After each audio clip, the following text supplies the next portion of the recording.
Hey, what's going on? It's Stokely from Soul Sondole. I guess this is going to be my first recording for 2025. I don't know. I don't think there's anything really that I have to say or anything I have to say differently. We're going to focus on the positive and don't give energy to negativity. That's my struggle that I'm having. Trying to focus on the positive, put energy and thought into what I want and not what I don't want. I think that is, it's not cool. It's not conventional Western,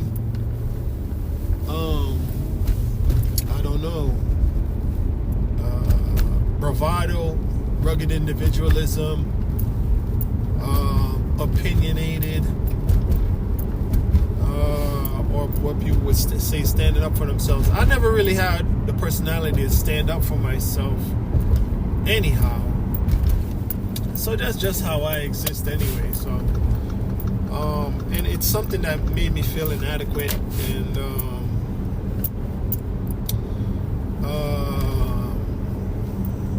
it's something that made me dwell a lot and have a lot of regret and think backwards and think on bad things in the past and stuff like that. And that's not even productive. Looking forward to things, thinking about what you want,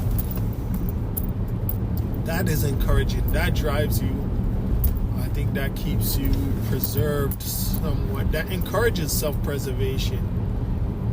When you're thinking positive, when you're thinking forward, that encourages self-preservation, in my opinion. That's cool. There's a little area here by the highway, and somebody left 2 sleds there.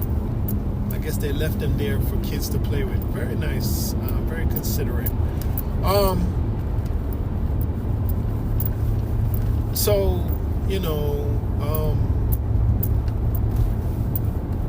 Thinking positive, and this morning I woke up and I was thinking that, like I said, feelings of inadequacy and feeling slighted and feeling disrespected and all of that, it's very important to definitely defend yourself. It's definitely important to defend yourself when you're physically threatened. Defend yourself when your freedom is threatened. Like, you got to defend yourself in court. You got to defend yourself so that your freedom, you don't lose your freedom. You got to defend your property that you work hard for and you sacrifice your labor and your time and your resources for. You don't necessarily in some time, and you have to defend sometimes your reputation, because that's connected sometimes to your reputation. Sometimes is connected to your profitability, your earning ability, your ability to earn an income,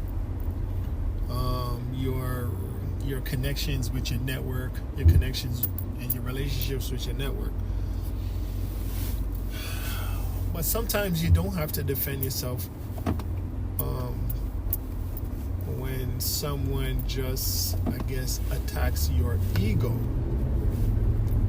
and who you think you are.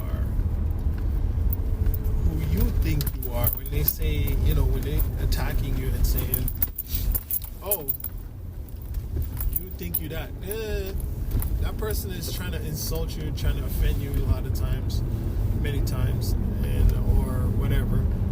Maybe they're trying to counsel you or whatever, or maybe, whatever. Maybe they're just having a discussion, whatever. But when it's your ego, it's not really anything substantial. It's nothing substantial. It's something that exists in another plane that's, it's not really material.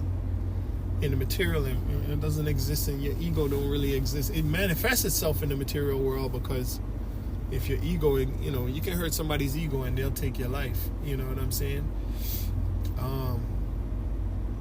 So I think it's very important not to take ourselves too seriously. This morning, I woke up, turned on the news. A postal worker got stabbed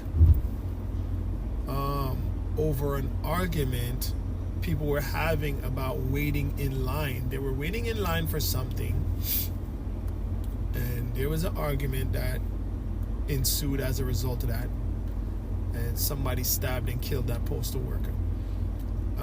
That's an ego related situation right there. I've been, you know, recently a job recruiter hit me up on LinkedIn,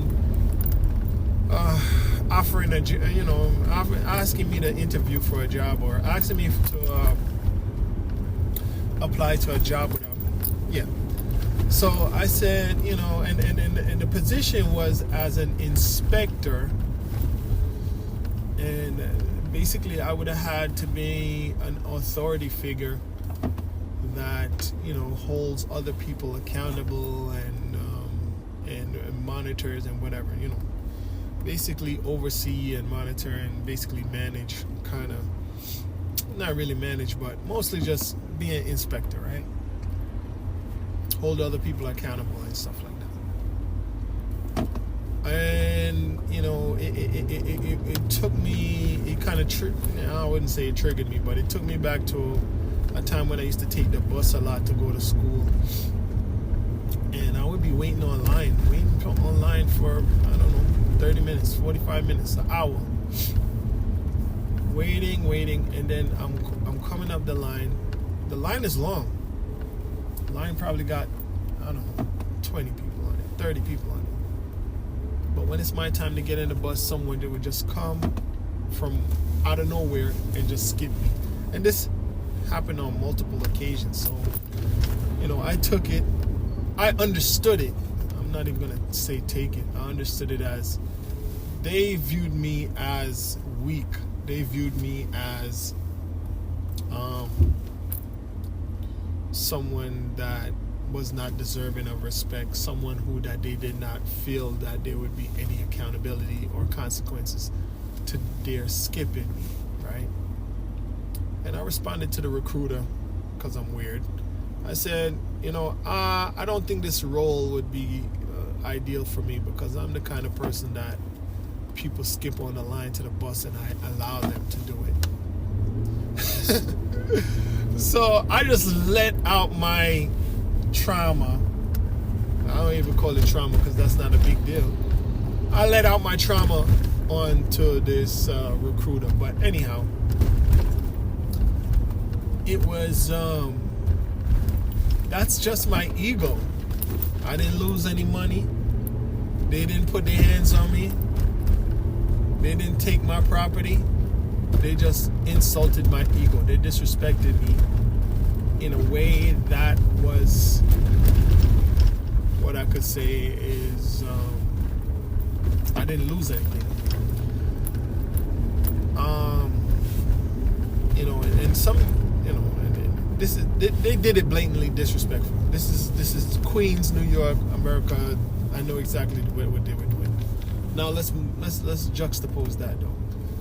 Your ego can, in other instances, not be insulted, because you have some environments where people don't have the same amount of courtesy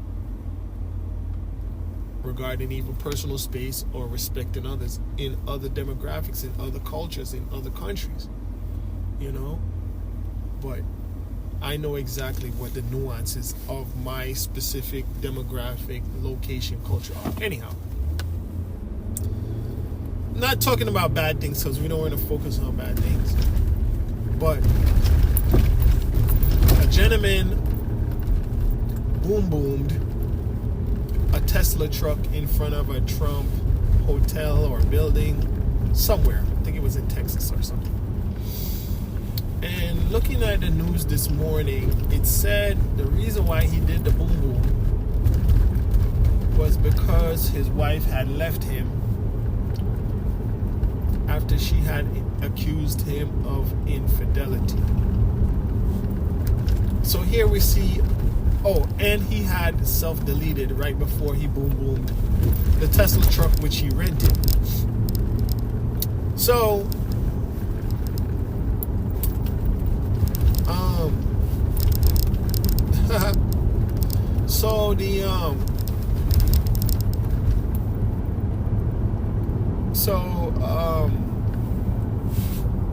his ego was insulted, I guess, or he was emotionally affected by his wife leaving him.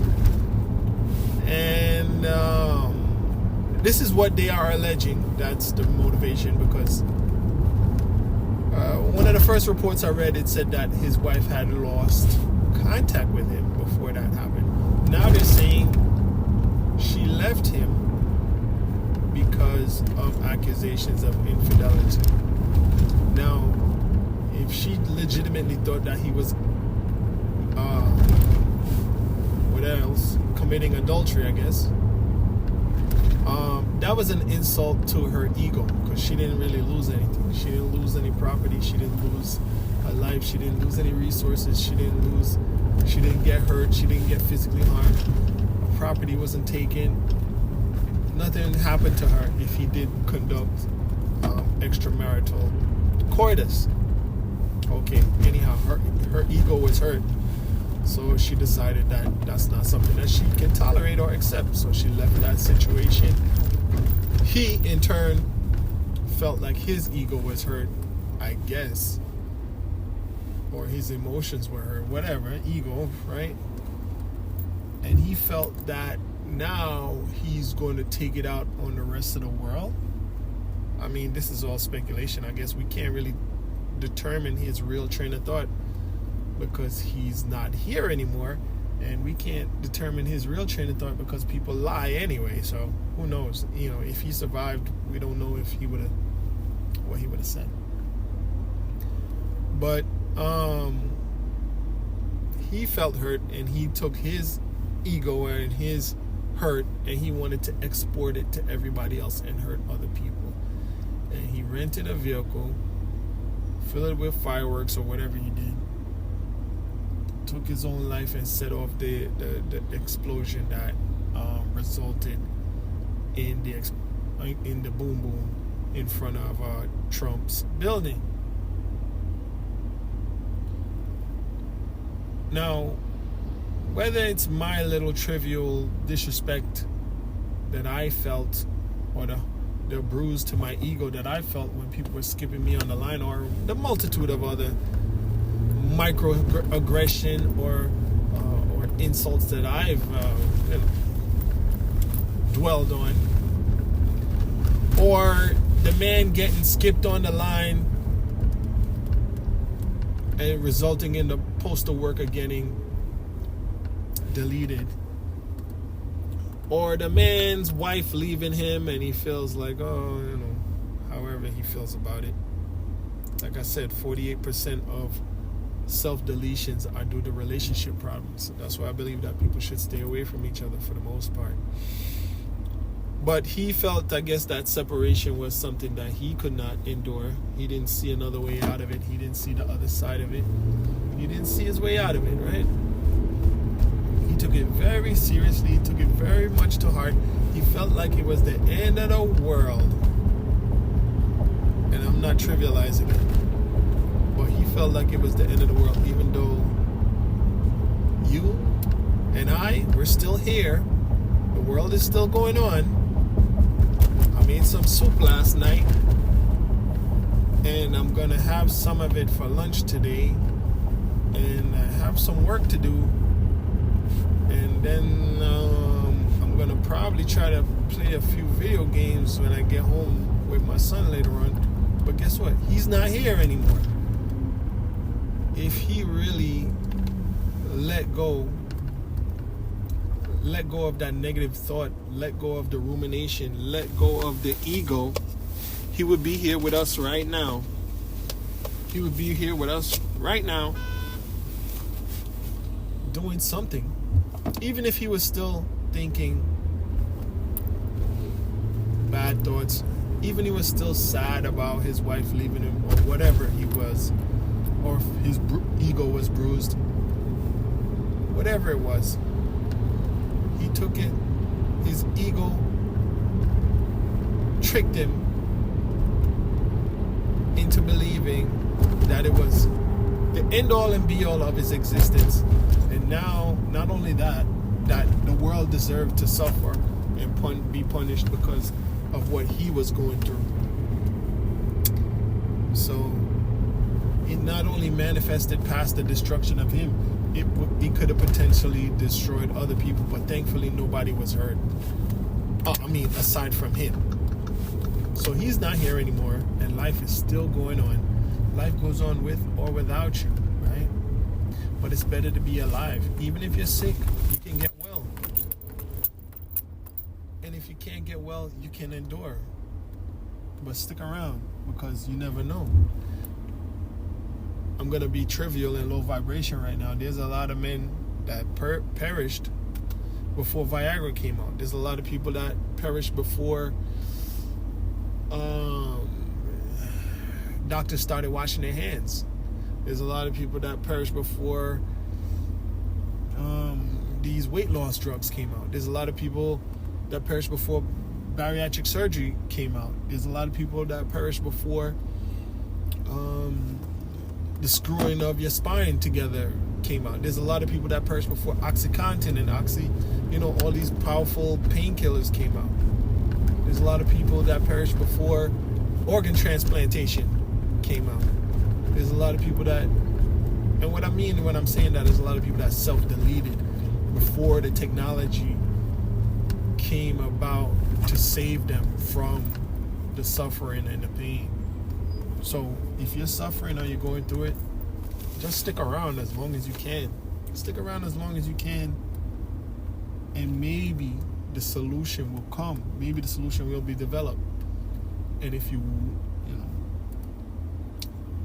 I don't want to be too fantastic, but if you think that you will be healed, if you think that there's going to be a solution, and you look for a solution, you can find one. You can find one.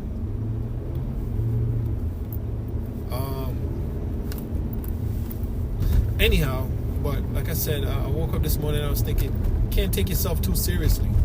And then I saw these different news reports. The one with the gentleman who said it's who boomed the Tesla truck in front of Trump's building, and the one with the postal worker who got deleted just over somebody skipping him on the line, or him skipping somebody on the line waiting for something. Two people on the news already, maybe more, got taken out of this environment, got taken out of this plane due to ego. I could have, I don't have a forceful personality. I don't ever want to really convey that I do. I don't even, like I said, I barely even defend myself. But you need to defend yourself in certain situations.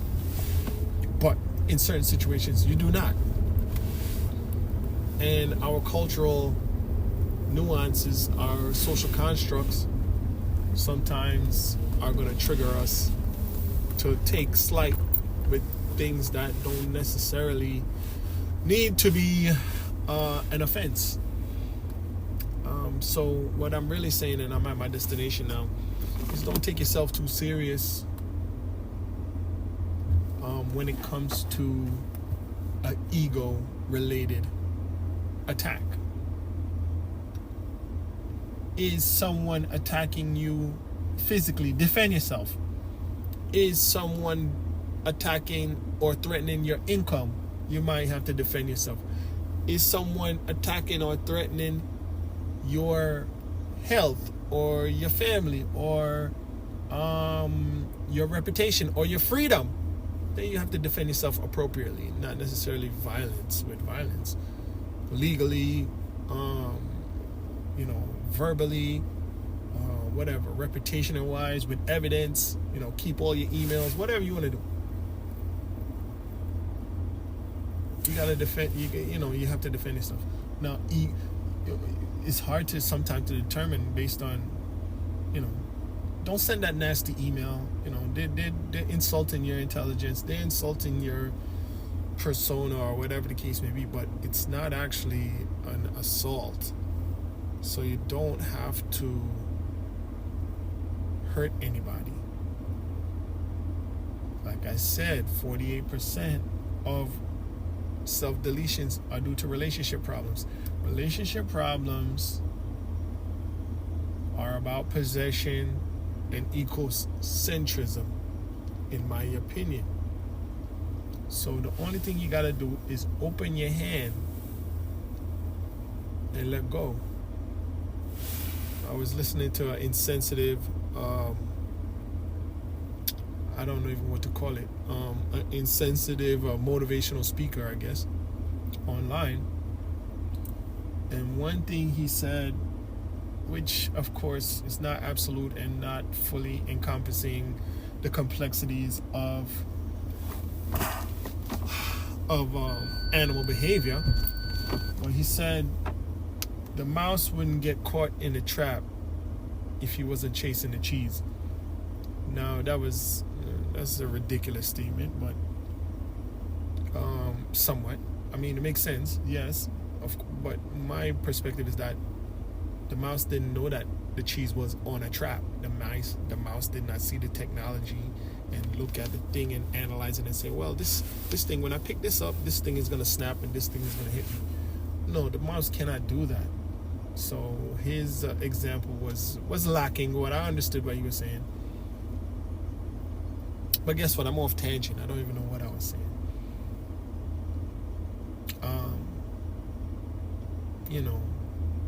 Yeah, so let me go back because I got off track with the whole mouse thing because I was kind of offended by that gentleman's insensitivity. But let me get back on track. Back on track is don't take yourself too serious regarding ego-related attacks. They don't take anything from you. It's someone else trying to feel good by making you feel bad. And don't feel bad. Well, it's kind of impossible just to say that, but try not to feel bad if possible. And don't feed into their energy. Instead, think of what you can do to put yourself in a better position. Think of what you can do to put yourself in a better sustainable position. Always sustainable. Put yourself in a better sustainable position. Reward yourself. And I think if we get away from the Western kind of idea of retaliation, and we'll more think about, let me bless myself. When I'm assaulted, guess what? I'm gonna bless myself. When I'm assaulted, I'm gonna pray for them and I'll say, you know what? I hope that their hearts and minds are changed, and I'm gonna bless myself. I'm not going to entertain their negativity, and I'm not going to multiply the negativity, and I'm not going to be a conduit for the negativity. I'm going to take my anger and my frustration, and I'm going to invest it in myself. I'm going to make myself feel good and make myself feel better. And I'm not talking about self-medication because that's dangerous, but I'm going to invest in myself. I'm going to take care of myself. I'm going to make myself feel better. I'm going to take that energy that they threw at me, transfigure it, or transmute it, or transform it into something for my good. Anyhow, thanks for listening. Happy New Year.